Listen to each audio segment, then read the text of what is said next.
শেষ মুহূর্তে তটিনীকে বাঁচাতে কোর্টে হাজির হয়ে বাজিমাত করলো পরশুরাম। হ্যাঁ বন্ধুরা, এমনটাই দেখা যাবে।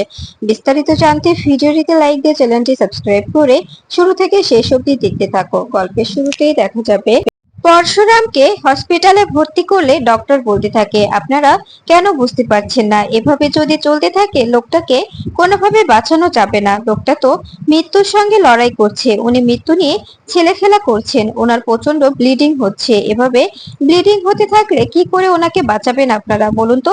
তখনই শীতল বলতে থাকে, ডক্টর আমি কিচ্ছু জানি না, যে করে হোক ওনাকে বাঁচাতে হবে। ওনাকে আমি কোনোভাবে মরতে দিতে পারি না। উনি কি মরতে পারবে না?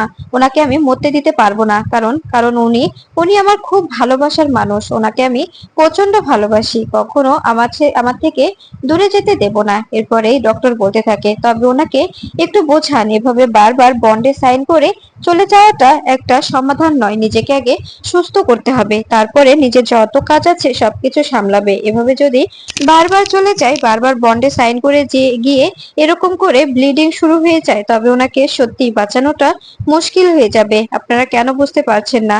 তিনটে বুলেট লেগেছে, এটা তো সাধারণ কিছু নয়।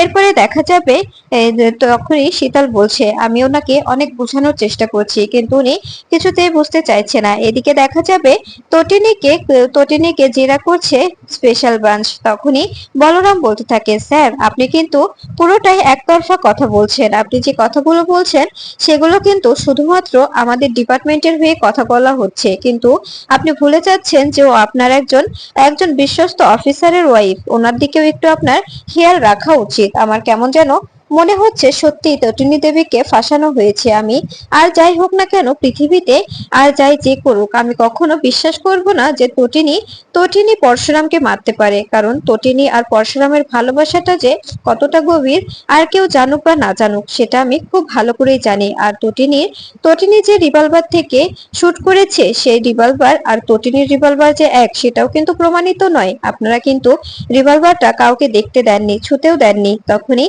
তটিনী বলতে থাকে, এটা তো একদম ঠিক বলেছেন, আমি তো এটা একবারও ভাবিনি। তখনই দেখা যাবে নন্দিনী বলছে, সত্যিই তো, আমি তো লয়ার হয়েও দেখতে চাইনি একবারও। এটা তো অবশ্যই দেখা উচিত যে ওই ওই পিস্তলটা কার নামে লাইসেন্স করা। তখনই মহিতোষ মজুমদার বলতে থাকে, এটা আপনারা ছুতেও পারবেন না, কারণ এটা আমাদের পক্ষের উকিল কোর্টে পেস্ট করবে। আপনি আপনি এইসব নিয়ে মাথা ঘামাবেন না মিসেস নন্দিনী মুখার্জি। এরপরে দেখা যাবে নন্দিনী বলতে থাকে, তবে তবে আপনিও একটা কথা শুনে রাখবেন, আমি আমি অনেক ফিস নিয়েছি ওনাকে ওনাকে রক্ষা করার জন্য, আর ওনাকে নির্দোষ প্রমাণ করার দায়িত্বটাও আমার। আমি যে করে হোক ওনাকে নির্দোষ প্রমাণ করব, কারণ আমি জানি আমার বোন কোনো অন্যায় করেনি। তারপরেও আমার উনি ক্লায়েন্ট, তাই আমার ক্লায়েন্টকে বাঁচানো আমার দায়িত্ব। এই বলেই তখনই দেখা যাবে তটিনীকে মৈতোষ মজুমদার বলতে থাকে, আপনাকে আজকে কোর্টে তোলা হবে, এখান থেকে আপনি আমাদের সঙ্গে যাবেন। তখনই দেখা যাবে নন্দিনী বলছে, না উনি আপনাদের সঙ্গে যাবেন না, উনি আমার সঙ্গে যাবেন, কারণ উনি এখন বেলে আছে আর ওনার লয়ার আমি, তাই উনি আমার সঙ্গে যাবে, আপনাদের সঙ্গে কিছুতেই যাবে না। এ কথা শুনে দেখা যাবে মহিতোষ মজুমদার বলছে, ঠিক আছে, আপনি যেমনটা বলবেন। যেহেতু উনি বেলে আছে, তখন তো আমাদের কোনো রকম কোনো জোর জবরদস্তি খাটবে না, কিন্তু সময় মতো কোর্টে যেন পৌঁছে যাওয়া হয়। তা না হলে কিন্তু, যদি বেশি সময় লেট হয়ে যায়, তবে কিন্তু আমরা অন্য ধারায় কেস দিয়ে দেব। এরপরে দেখা যাবে নন্দিনী তটিনীকে নিয়ে সেখান থেকে বেরিয়ে পড়ে। এদিকে এদিকে পরশুরামের ব্লাড দেওয়া হলে পরশুরাম বলতে থাকে, আমাকে আজকে বেরোতে হবে, আমাকে বেরোতে হবে শীতল, আমাকে তুমি নিয়ে যাবে হুইল চেয়ারে করে, আমাকে তুমি নিয়ে যাবে। এ কথা শুনে শীতল অবাক হয়ে যায়। শীতল বলতে থাকে, কোথায় যাবে তুমি? তখনই পরশুরাম বলতে থাকে, আমাকে আজকে কোর্টে যেতে হবে, শহরে কোর্টে যেতে হবে, কোর্টে তটিনীকে তোলা হবে, আমার কাছে পাক্কা খবর আছে। এ কথা শুনে অবাক হয়ে যায় শীতল বলতে থাকে, তুমি কোর্টে কেন যাবে? তটিনীকে বাঁচাতে, যে কিনা তোমাকেই শুট করেছে।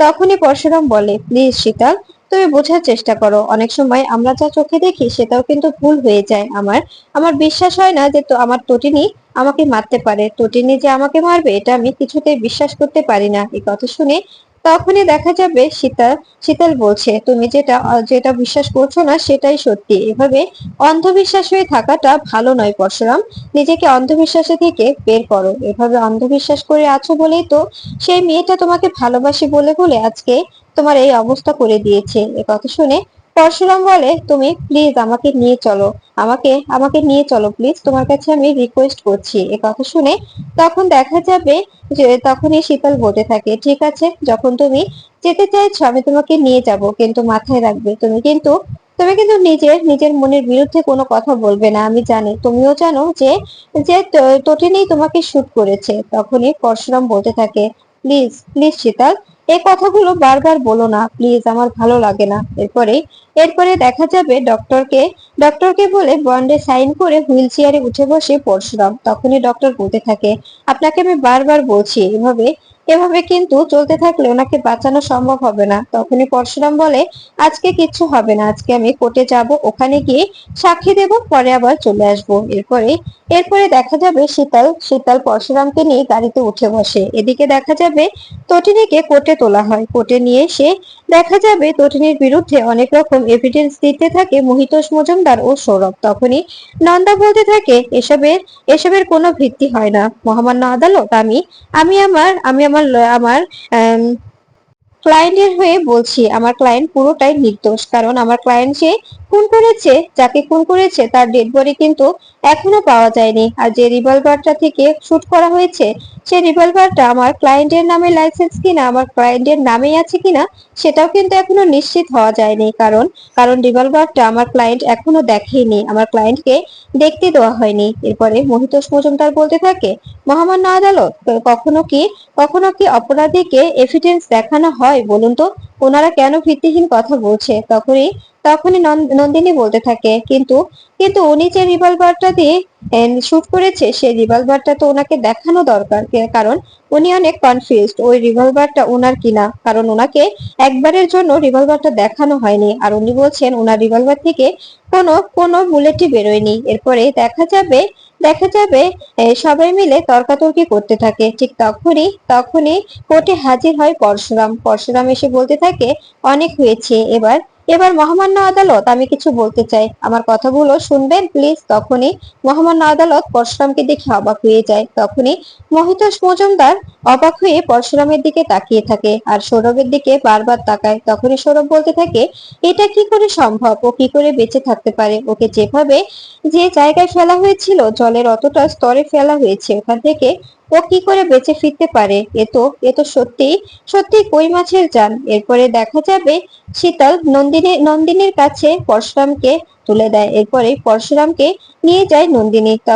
তখনই পরশুরাম বলতে থাকে, মহামান্য আদালত, আমি আমি জীবিত আছি, আর আমি বলছি, আমার আমার ওয়াইফ নির্দোষ, আমার ওয়াইফকে ফাঁসানো হচ্ছে, আমার ওয়াইফকে সামনে রেখে পেছন থেকে অন্য কেউ শুটটা করেছে, সেটা আমি খুঁজে বের করব। আমাকে সময় দিন, আমি সুস্থ হয়ে উঠলে আমি এই সুষ্ঠু তদন্ত করব। আমাকে আমাকে এখান থেকে সরিয়ে ফেলার পর অনেক বড় একটা চক্রান্ত হয়েছে ডিপার্টমেন্টে আমার জায়গাটা অনেক উঁচুতে উঠে গেছে, তো তাই এখন অনেক কিছুতে আমাকে নিয়ে ঝামেলা থাকতে পারে। তখনই দেখা যাবে মহামান্য আদালত পরশুরামের কথা শুনে তটিনীকে বলতে থাকে, উনি যা বলছেন সেগুলো কি সত্যি? তখনই তটিনী বলতে থাকে, হ্যাঁ মহামান্য আদালত, আমি বলছি এসব কিছু বড় একটা কনস্পিরেসি তৈরি করা হয়েছে। আমার স্বামীকে আমি কিছুতেই মারতে পারি না, আমি ওকে প্রচন্ড ভালোবাসি। এরপরে তটিনীকে সেখান থেকে ছাড়িয়ে নেয় পরশুরাম। তখনই দেখা যাবে মহিতোষ মজুমদার সৌরভকে বলতে থাকে, এটা এটা কোনোভাবে হতে দেওয়া যায় না। এবার তুমি বুঝতে পারছো পরশুরাম কতদূর এগিয়ে আসছে? ও কিন্তু এবার আবার নতুন করে সবকিছু শুরু করবে, তখন কিন্তু আমাদেরই অনেকটা টাফ হয়ে দাঁড়াবে। ওকে ওকে কিন্তু কোনোভাবে টলারেট করা যায় না। এরপরে দেখা যাবে পরশুরাম মহিতোষ মজুমদারের সামনে যায় আর বলতে থাকে, স্যার, আমি আপনাকে অনেক ভরসা করতাম, অনেক বিশ্বাস করতাম, কিন্তু ভাবতে পারিনি যে সে বিশ্বাসের এভাবে এভাবে ছাই ঢেলে দিবেন আপনি। কখনো কখনো ভাবতে পারিনি। এ কথা শুনে মহিতোষ মজুমদার বলতে থাকে, বিশ্বাস করো পরশুরাম, আমি ভেবেছিলাম তোমাকে তটিনী মেরে ফেলেছে, তাই তো আমি ক্ষিপ্ত হয়ে তটিনীর উপর প্রতিশোধ নিতে চেয়েছিলাম, কিন্তু আমি জানতাম না যে তুমি এভাবে ফিরে আসবে। তখনই পরশুরাম বলতে থাকে, কেন কেন স্যার, আপনি খুশি হননি আমার ফিরে আসাতে? তখনই মায়া ও বলরাম পরশুরামকে জড়িয়ে ধরে। বলরাম জড়িয়ে কাঁদতে থাকে আর বলতে থাকে, আমি বারবার বলেছিলাম আমার আমার ফ্রেন্ডের কিচ্ছু হতে পারে না, আমার বেস্ট ফ্রেন্ড, ও কখনো আমাকে না বলে কোথাও যেতে পারে না। আমার কথাটাই সত্যি হলো। দেখেছো, তোমরা সবাই দেখেছো মায়া, আমি বলেছিলাম না পরশুরাম কোথাও যাবে না, আমার কাছে থাকবে পরশুরাম, ও যেখানেই যাক আমাকে বলে যাবে। দেখেছো তোমরা আমার কথা? কেউ শোনোনি। আমি জানতাম পরশুরামের কিচ্ছুই হতে পারে না। এরপরে দেখা যাবে তখনই তখনই তটিনী কাঁদতে থাকে আর বলতে থাকে, তোমাকে আমি পাগলের মতো খুঁজেছি, বিশ্বাস করো আমি তোমাকে শুট করতে চাইনি। তুমি তুমি আমাকে ভুল বুঝো না প্লিজ।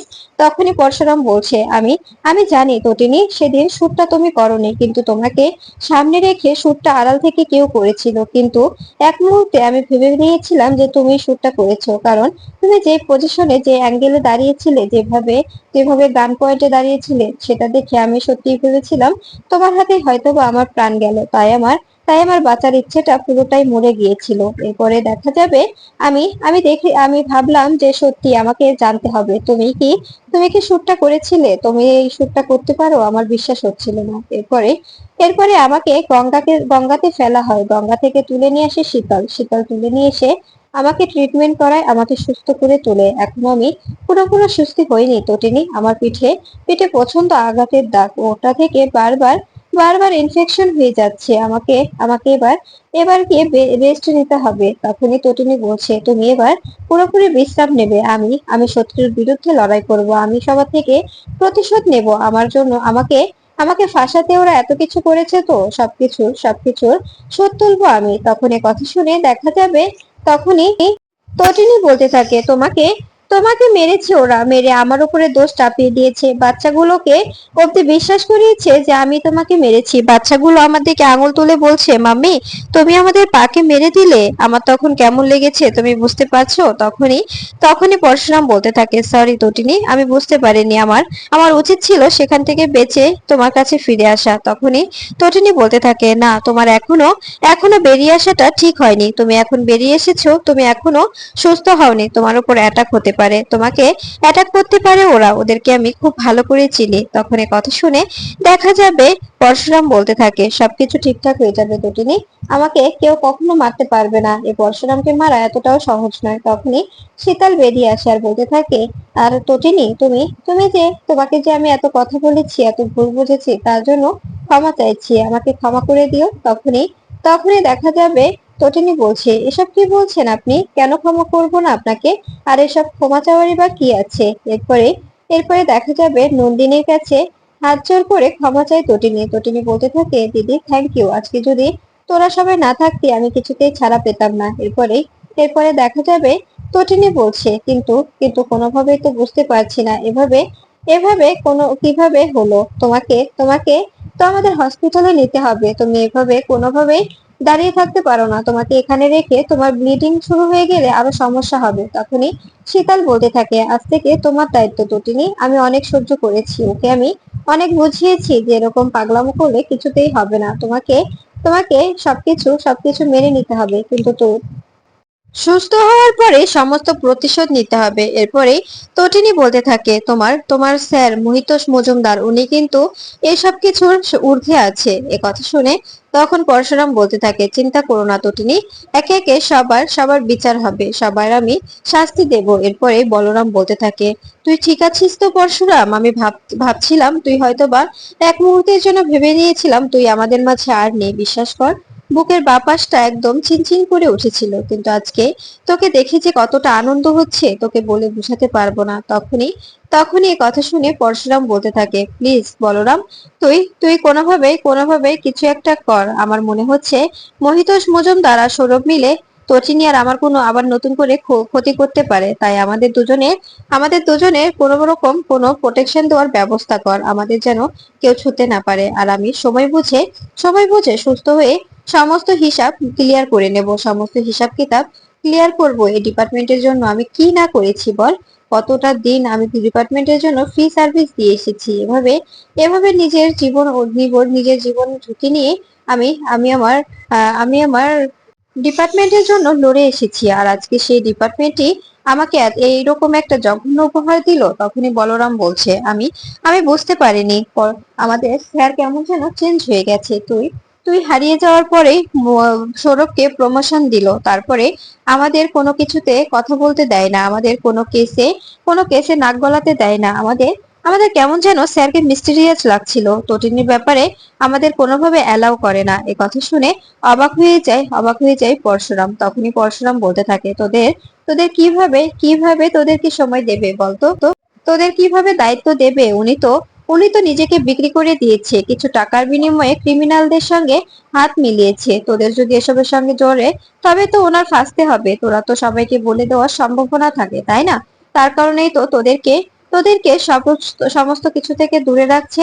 ওরা দুজনে মিলেই সবটা করছে, কিন্তু আমি আসছি, আমি এসে সবকিছু ক্লিয়ার করছি। এরপরে দেখা যাবে। তখনই বলরাম বলতে থাকে, তোকে অতি শীঘ্রই সুস্থ হয়ে উঠতে হবে, তাই নিজেকে কন্ট্রোলে রাখ। আর কখনো কখনো এভাবে বন্ডে সাইন করে আসবি না। যদি কোনো কিছু হয়ে যায় তখনই দেখা যাবে। পরশুরাম বলছে, আমার পিঠটা প্রচন্ড ব্যথা করছে, একটুও ভালো লাগছে না। আমাকে আমাকে এখন হসপিটালে যেতে হবে, তা না হলে ব্লিডিং শুরু হয়ে গেলে তখন আবার ডক্টর অনেক বকাঝকা করবে। এরপরে শীতল বলতে থাকে, প্লিজ পরশুরাম, একটু তাড়াতাড়ি করো, তোমাকে হসপিটালে নিয়ে গিয়ে ভর্তি করতে হবে। তা না হলে ব্লিডিং শুরু হয়ে গেলে ডক্টর কিন্তু বারবার বলে দিয়েছে কোনো যেন ঝুঁকি না নেওয়া হয়। ঝুঁকি নিলে কিন্তু তোমার তোমার প্রাণের রিস্ক আছে। তখনই তটিনী ভয় পেয়ে যায় আর পরশুরামকে সঙ্গে সঙ্গে নিয়ে শীতলের ঠিক করা সেই হসপিটালে নিয়ে যায়। সেখানে নিয়ে গিয়ে পরশুরামকে সেখানে ভর্তি করিয়ে দিয়ে সেখান থেকে চলে আসে তটিনী লাট্টু পিকুর কাছে।